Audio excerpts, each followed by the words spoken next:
Adam was like a nephew to me. Adam and his brother Johnny grew up with my nephews. They always was at my sister's house just being boys playing video games and basketball. Adam was so full of life, always happy. You couldn't help but be happy when he was around you. He was so sweet and polite, always yes ma'am, no ma'am. I can still see his face nodding his head with a smile on his face and a little giggle saying yes ma'am. I never forget his big beautiful smile. Adam is a father to the sweetest little girl. He worshiped the ground that little girl walks on. I remember when they was pregnant with her. He was so proud. He was going to be a father. He was going to be a father and a little scared. He always brought up to work for some black beans and rice. It always impressed me how loving and doting he was to his daughter. His mom still brings her up for black beans and rice. She has her daddy's smile. When she comes in, she always comes over and gives me a big hug and her daddy's smile. Adam was a great dad. I'll never forget the night my sister called me crying. I couldn't believe it, and I just knew I was hearing her wrong, or it was a mistake. Because who would want to hurt him? Adam, of all people, like I said, he was so special and polite, and I never knew him to say or do anything bad to anyone. Why him? I told my sister that there has to be a mistake. I just sat on the back porch and cried. I was in disbelief. Not Booby, Adam. I thought of his family and my nephews and how they was going to take this. Both of my nephews were so close to him and Johnny, they were their best friends. Then I thought, oh my God, that poor sweet girl doesn't have a father anymore. How is that going to affect her? Will she even understand? She was only 5 years old. How does somebody tell a 5-year-old that someone took their dad away from them? I really felt for her mother, having to have that conversation with her at 5-year-old little girl.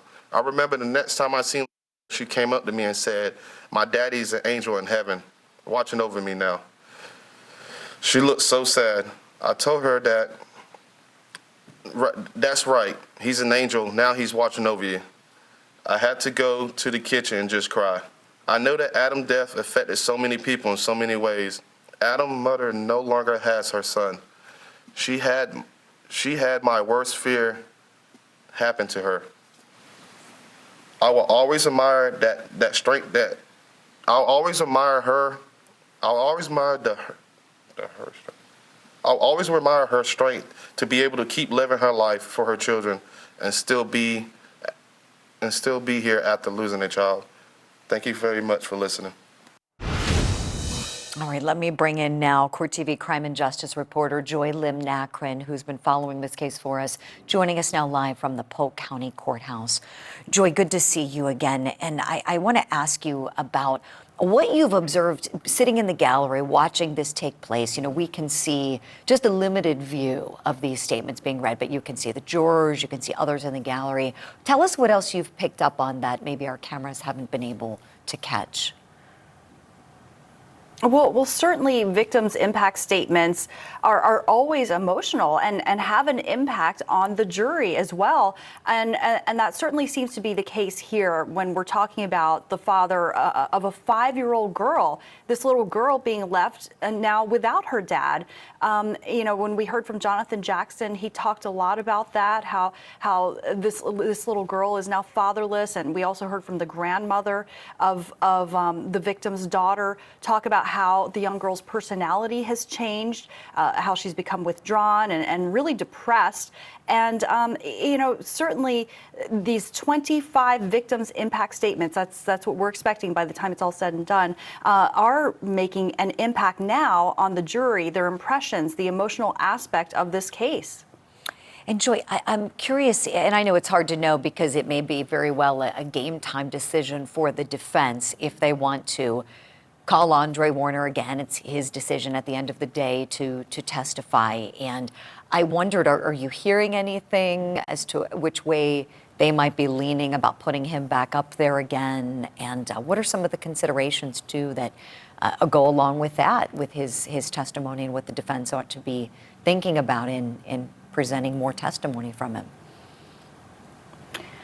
Well, from what we've been able to glean, the defense is planning to put Andre Warner on the stand in his own defense, and he's expected to proclaim his own innocence. So, of course, there are a lot of questions on how the jury is going to respond to this, because, of course, the facts of the case have already been determined. There was a second trial that already determined that Andre Warner is guilty and that he is the man who murdered Adam Hilarie here. So, how is it going to impact the jury to hear him get up there and say, I didn't do it, you got the wrong guy? That's very questionable. What may play to his favor is the fact that we have seen Warner in court look remorseful, actually, show some emotion, and he just was brought in early today. But how that's going to play with the fact that he would potentially get up there and say, look, I didn't do this, that remains to be seen, Julie. Right. How about any exchanges? Have you seen any exchanges with him and anyone in the gallery? And we know his mother has been there and other loved ones supporting him. Anything you've picked up on in terms of conversation or body language indicating anything to them? And not that I can say with certainty, not that I can, not that I can witness, that I've witnessed, that I can attest to, but we did notice the body language between his mother and the mother of the victim, very respectful there. And there really is a sense of decorum in this court, even though emotions are running high. Absolutely. This case is so incredibly heinous and upsetting, and for both sides, there is quite a bit at stake in the ultimate decision of this jury. Joy Lim-Nakrin, thank you so much for your reporting. The jury's going to be back soon. We will let you go. What I want to do now is bring in two legal analysts we have on the program. Still with me, Devin Jacob, civil rights attorney, former police officer, and former prosecutor with the Attorney General's office.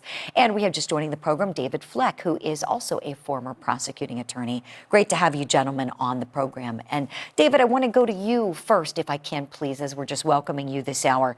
What do you think about that decision? I was just chatting with Joy and Court TV, we've had our finger on the pulse of whether or not we're going to see Andre Warner get up there again and testify. And from what Joy just shared with us, it seems like he is, and going to proclaim his innocence as well. What do you think about that as a strategy for this defense in trying to spare his life? Well, thank you for having me on the show. Short of him getting on the stand and saying and apologizing and breaking down and saying I did it, I'm sorry, please don't kill me, I don't think it will help him at all. If he gets up there and proclaims his innocence, that will just be one more reason for the jury to, I think, vote in favor of the death penalty.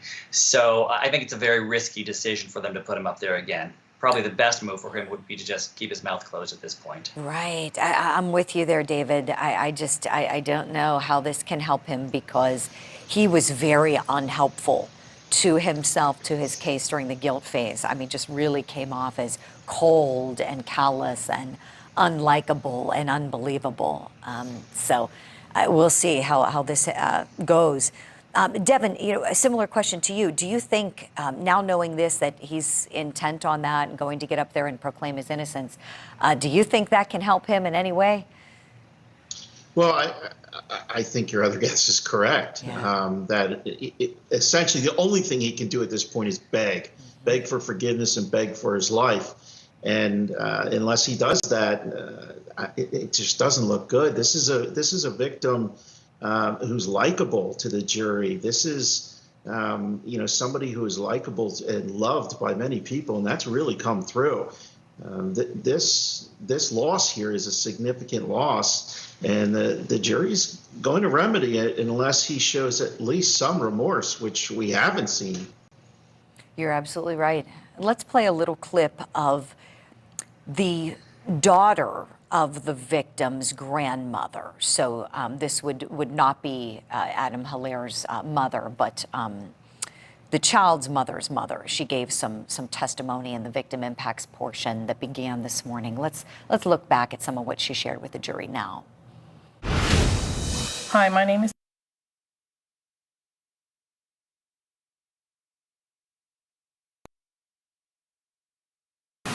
His smile was contagious, and his daughter has it too. I loved his passion for sports. He loved basketball and football. His favorite team was the Seminoles. We had many friendly arguments over the games between the Noles and the Gators. I remember when he would go out, he would always make sure his shoes matched his outfit. Her daddy or going special places with him anymore. She would light up when he would pick her up for the weekend visits. Since his death, I've watched her pull back from her happy, carefree, playful self into a quiet, withdrawn little girl.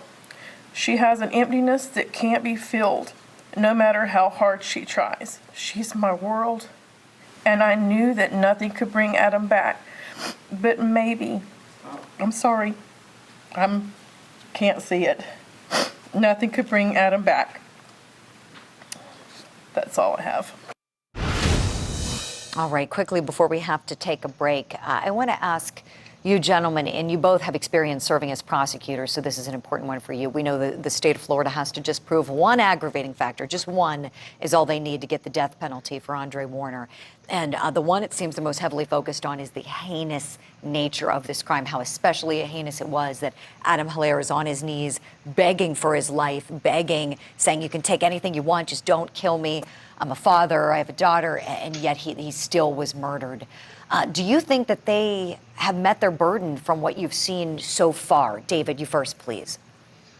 Well, yes. In fact, I think in this instance regarding the penalty phase, I think to some extent the prosecution has the easier job. I mean, this crime is truly heinous, and everybody can see that on its face. And Andre Warner is not helping his defense, who wants to paint him as a human being, maybe somebody who had a violent upbringing or mental health problems or drug problems, but he's just not helping them. Agreed. Devin Jacob, quick answer from you, please, and we got to take a break. Yeah, no, I agree. The fact is the crime is horrible, and it's been proven. I mean, he's guilty. So again, there's not much to mitigate here, and the prosecution really brought a strong case. Sure did. Devin Jacob, David Fleck, it is great to have you both with us. You're going to stay put. We thank you for that. And we thank you for being with us at home.